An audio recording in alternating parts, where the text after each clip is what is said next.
And it is indeed a great honor to serve on a panel with Dr. Avraham Steinberg, whose renowned works on cloning, genetic engineering, abortion, many, many other topics. I can't even do justice by listing them. I consulted and I quoted many times in my new book, Brave New Judaism, When Science and Scripture Collide. Now, this is certainly timely, and it's at the forefront of the minds of many people, not only scientists, but lay people. And as many people may have noticed, 2 weeks ago, the New York Times Magazine had a cover story, and the title was The Unnatural Idea of Human Rights. And in my talk today on animal experimentation, I will discuss a little bit about the history of animal experimentation, some of which I found surprising as I was researching it. I will mention some of the medical advances and describe some of the very important breakthroughs made possible through animal experimentation and the types of use, and also touch upon a few of the potential problems which will segue into Dr. Steinberg's talk regarding the Jewish and halachic issues. Now, in Bereshit, Perek Beit, Pasuk Yud Tet, God forms the animals out of the earth and presents all of the wild beasts, birds of the sky, and so on, to Adam to see what he would call them. And whatever Adam called each living creature, that would be its name. And in Pasuk Chaf, it says, Vayikra ha'adam shemot l'chol ha'behema u'la'of ha'shamayim u'l'chol chayat ha'sadeh. And Adam gave names to all the cattle and the birds of the sky and to all of the wild beasts. And when you name something, you take ownership of it. And today we use animals for all sorts of purposes, including, of course, as research subjects, which is the topic of this morning. Now, another item hot off the press, besides the New York Times, I discovered on the internet a decision by the Israeli High Court just announced on November 11th. And that decision was to allow animal research to continue. That court rejected the demands of animal rights groups to halt experimentation on animals, including monkeys, at Hebrew University in Jerusalem.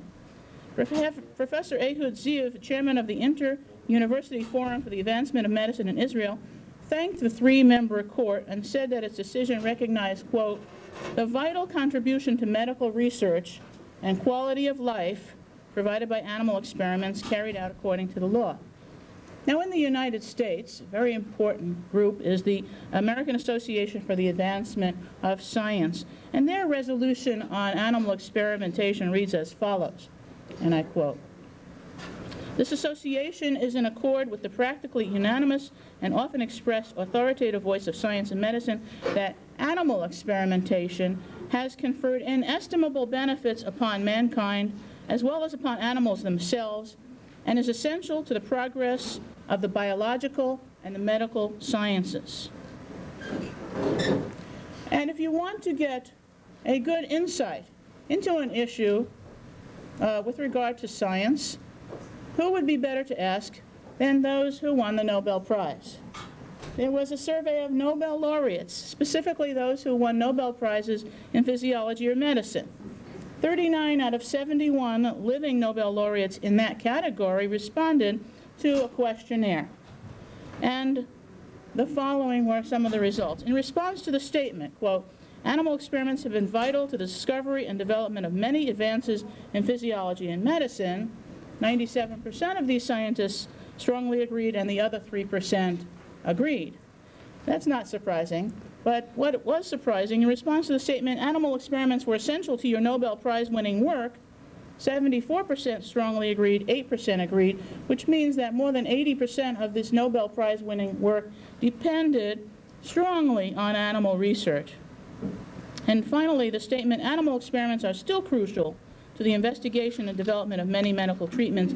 92% of these Nobel laureates strongly agreed, and 8% agreed. And you can see then there is really unanimity of opinion within this very important group of scientists. Now, as we decipher the Genome Project, which was completed it's in the process of being completed now, has revealed to us some very important things about our relationship with animals. For instance, we share 40% of our genes with a simple little worm, C. elegans. We share 50% of our genes in common with fruit flies, and a whopping 90% of our genes with a tiny little mouse. And that's one very strong argument in favor of animal experimentation. After all, there is such a great homology between our genes and theirs, and the higher the animals, the closer to humans, the more homology we find. And now just to touch a little bit upon the history of animal experimentation, and I will develop this to the point where we begin to look at the situation as it exists today. Back in the 3rd century BCE, Herophilus and Erasistratus studied sensory nerves, motor nerves, and tendons in living animals. Galen, a very famous medical practitioner and scientist in the 2nd century, studied the cardiopulmonary system, the brain, and the spinal cord, all in living animals without the use, by the way, of anesthetics. There were no anesthetics then. And so this was not an easy task to perform these types of works on living animals. Vesalius in the 16th century studied organ functions in Italy, and William Harvey, who many of you have heard of with regard to circulation, did his work in animals and then extrapolated those results to humans. Now, Claude Bernard, who may be considered to be the father of modern animal experimentation, lived in the 19th century, suggested that the precise approach to experimentation must involve the study of one parameter while holding other variables constant. And he believed in, quote, man's right to make use of animals in every walk of life, including instruction of one of the sciences most useful to humanity, which is biology, of course. And he continued, the science of life can be established only through experiment. We can save living beings from death only after sacrificing others. And he then stated, quote, I do not admit that it is moral to try more or less dangerous or active remedies on patients in hospitals without first experimenting with them on dogs. For I shall prove that results obtained on animals may be conclusive for man when we know how to experiment properly. Unfortunately, by this time, ether had been developed as an anesthetic in the mid-1800s, and as a result, the value of animal experiments became more and more clear, and more animals were used in research. Naturally, it became very important to regulate their use.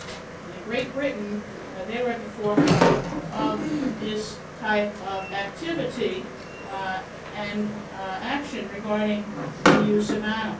In 1876 in Great Britain, the Cruelty to Animals Act was passed, which required meticulous registration of how many research animals were being used by scientists each year. In 1871, the British Association for the Advancement of Science set out some guidelines which are certainly relevant today, and they are as follows. Number one, no procedure which could be performed with anesthesia should be done without it. Number two, no painful experiments would be justifiable if only being conducted to illustrate an already known fact. Number three, whenever painful experiments are necessary, every effort ought to be made to ensure the success of the procedure, so the experiment need not be repeated. And for this reason, no such experiments should be performed by unqualified scientists with insufficient instruments or assistance, or in places not suited to the purpose. And finally, operations should not be performed using living animals merely for the purpose of gaining new operative skills. Now in America, at about the same time, there was also legislation being considered, although America was a little bit behind Britain in organizing animal movements. In 1829 was the very first New York state law making cruelty to large domestic animals a misdemeanor. And we're talking about farm animals now.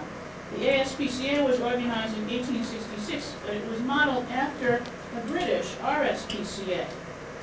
And one little interesting thing I found was that the Massachusetts Society for Prevention of Cruelty to Animals published the first regular publication on treatment of animals, and it was entitled Our Dumb Animals, 1868.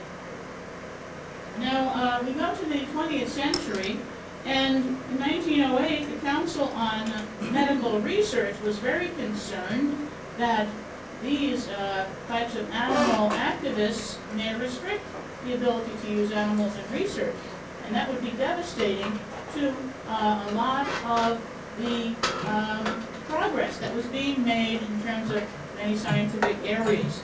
So the Council on Medical Research moved to secure the future of animal research in America, and they argued strongly for the benefits of animal research. Now, that brings us to the 1960s, when many of the movements in terms of animal rights began very seriously. And those coincided with the civil rights movement of the 1960s. In fact, the civil rights movements unleashed the powerful cultural forces leading to the protection of animals. And at about this time, Peter Singer began to write. He wrote his work, Animal Liberation. And Peter Singer was very much opposed to the idea of exploiting animals. One of the things that makes Singer hard to accept or hard to swallow is that he minimized the differences between the moral status of humans and animals. For instance, even recently, he is a proponent of human infanticide in the case of very serious birth defects. So he doesn't see that much of a difference between human rights and animal rights. And Richard Ryder, another animal activist, coined the term speciesism, which means discrimination against non-human animals simply because they are of another species, when that fact is irrelevant to the value at stake. For instance, if you're talking about pain and suffering, if you're talking about humans or talking about animals, he argues there should be no difference. Now, a lot of the changes in terms of legislation came about through the 70s, 80s, and 90s as a result of various cases that were publicized in the media. And these, for instance, there was public outcry over a few of these well-publicized cases of reported or purported, really, misuse of animals in labs, and they had a very important impact in changes in the regulation. 1980s, People for the Ethical Treatment of Animals, or PETA, was founded, and they were a very vocal group with regard to animal rights. But let's go back to the 60s again, because in 1963, the first edition of the Guide for Care and Use of Laboratory Animals was published by the National Research Council. And this guide, which is updated regularly, is like the Bible for people who use animals in their laboratories. And it's now recognized as a worldwide standard for laboratory animal care and use. In '66, the Laboratory Animal Welfare Act, which was later named the Animal Welfare Act, was passed, and it required that all animal laboratories and even animal dealers be registered and licensed. And through the 60s and 70s, another key player, the Office for Protection of Research from Research Risks, or OPRR, was very instrumental in developing policy with regard to use of laboratory animals. Now, what are some of these cases that brought public interest and the attention of the public to animal rights?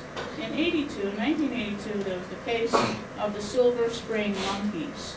There were 15 monkeys being experimented on in Silver Spring, Maryland, by Dr. Edward Taub. And a young person worked in his lab one summer, turned out to be a whistleblower, reported that Taub's lab abused animals regularly and severely. And Taub, however, argued that this person had him set up. He himself had trashed the laboratory while Taub was away over the summer. And this case dragged on for about 10 years. PETA got involved. They took the issue of the custody of animals all the way to the Supreme Court. They wanted these monkeys at any cost. They wanted to liberate these monkeys from the clutches, so to speak, of this Dr. Taub. The final outcome, after much litigation, was that Taub's grant was suspended, The lab was never restored, and the animals were taken into custody of the NIH, where eventually they either died or were euthanized. Another case, which was very, very much publicized, was the case of the head injury clinic in University of Pennsylvania in the early 80s as well. And this was a lab where they were studying whiplash damage on the neck and spines, and they used baboons, and they had some type of a procedure where they inflicted these injuries on animals. The Animal Liberation Front broke into the labs and obtained videotapes of the experiments.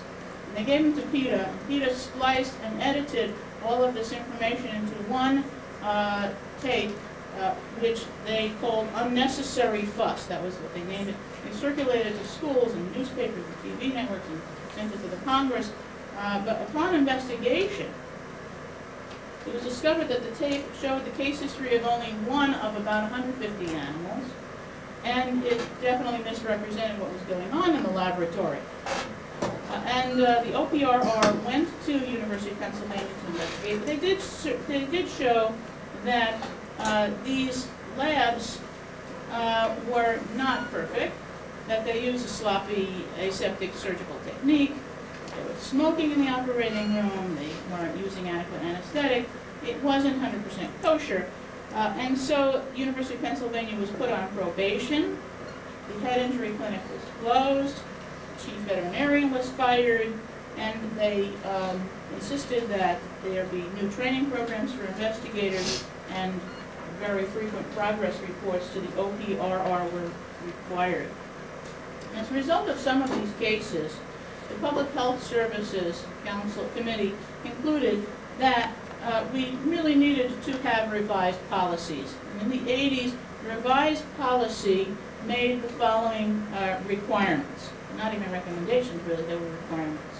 They required that every institution must identify an institutional official, one person in charge of overseeing all the animal experimentation within that institution, so that that person could be held responsible for assuring that the institution's laboratory animal program would meet or exceed recommendations in the guide.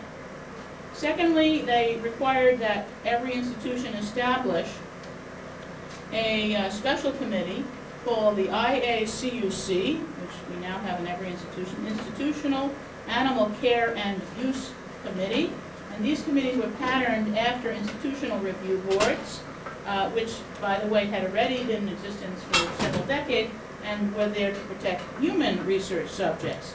The IACUCs were supposed to conduct prior review of every protocol proposing to use laboratory animals, and they were required to keep accurate minutes and records so that they could provide accountability to the public that research was being done according to various criteria.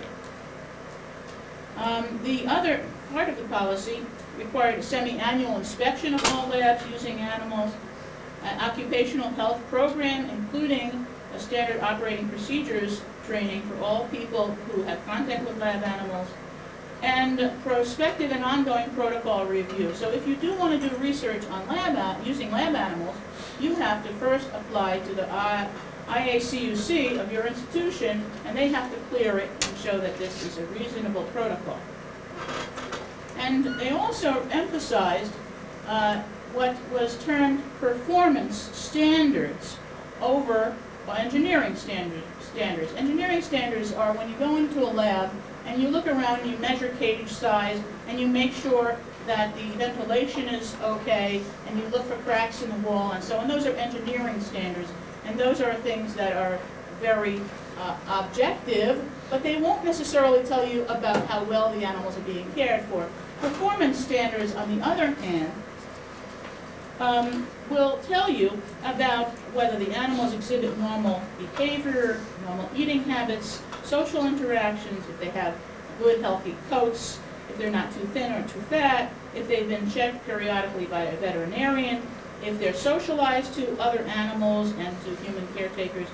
And they're not as important as mechanical failures or floor cracks So the USDA regulations in 1991 again emphasized the idea of performance standards in concert with, of course, the engineering standards. Now, how many animals are used in experimentation? And I can just give you an idea of how the field of the use of animals has progressed. In 1880, in Great Britain, for instance, and these records are from Great Britain, that's what I had access to, 311 animals were reportedly used. By 1910, over 95,000. By 1943, more than 1 million animals were used in experiments in Great Britain. By the mid-70s, 5 million per year. And in 1991, 3 million per year. So what's happening? Between the 70s and the 90s, a decline in the number of research animals being used. And that would suggest that the animals are being used more judiciously and with more planning and in protocols that are explored and studied ahead of time to make sure that there is no waste and no abuse of animals in an unnecessary way. Now, there are many medical advances made possible through animal experimentation. I will touch upon just a few. The uses, in terms of animal experimentation, fall into a number of different categories. They include product testing, and this is where most people think of when they think of animal experimentation. They think of the idea of putting eye makeup into the eye of rabbits, nice fluffy creatures, and how awful that would be. But of course, product testing is to test the safety of consumer products so that humans are not harmed by them. And there are acute and chronic toxicity tests to establish the toxic effects of both low and high doses of items that we encounter in our everyday lives. Insecticides, antifreeze, bleaches, oven cleaners, deodorants, bubble baths, even crayons, zipper lubricants, chemical solvents, floor cleaners. Some products have lately been advertising something called animal-free testing. What does this mean? Well, many cosmetics and producers of cleansers and lotions advertise that their products haven't been tested on animals. Should that make us feel good? In fact, they sometimes use the loaded phrase cruelty-free. Well, on the one hand, maybe that should be a concern, but on the other hand, what it really does show us is that it's because of the prior testing of these substances. Most of these substances used in cosmetics have already been tested years ago on animals, and so consumers can have confidence in the safety of these products that are now advertising cruelty-free, because they already were tested maybe decades ago on animals. Number two, category two is behavioral research.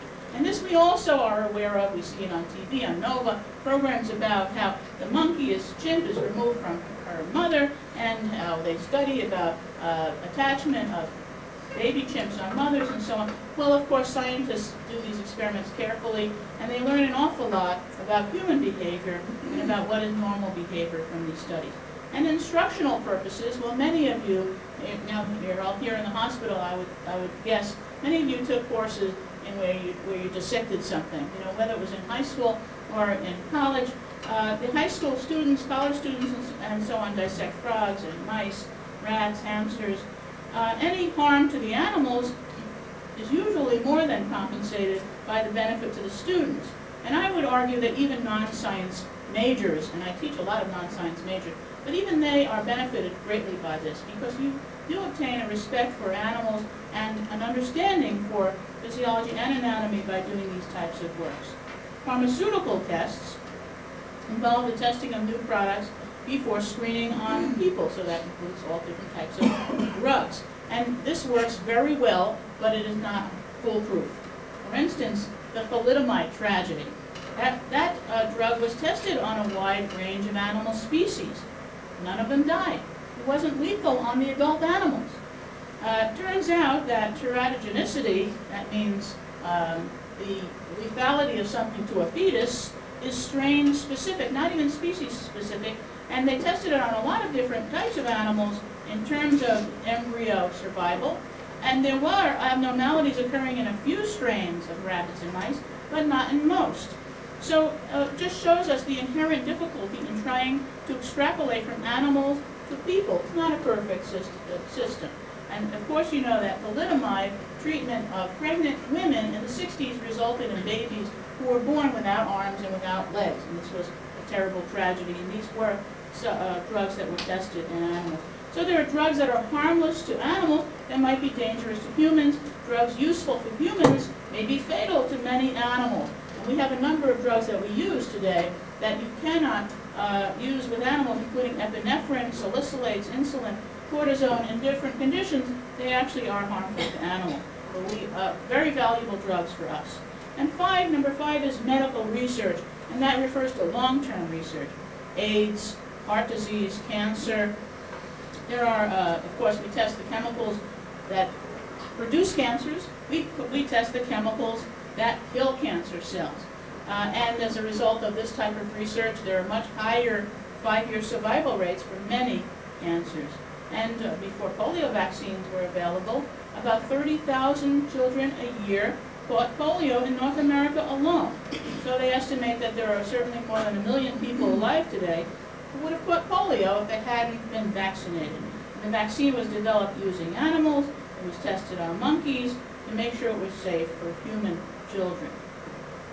Now, what are some of the potential, some of the other areas I'll just list, besides vaccines: antibiotics, cancer, heart disease, tropical diseases, kidney disease, asthma, Alzheimer's, epilepsy, veterinary disease. A lot of animal experimentation actually helps animals in the long run.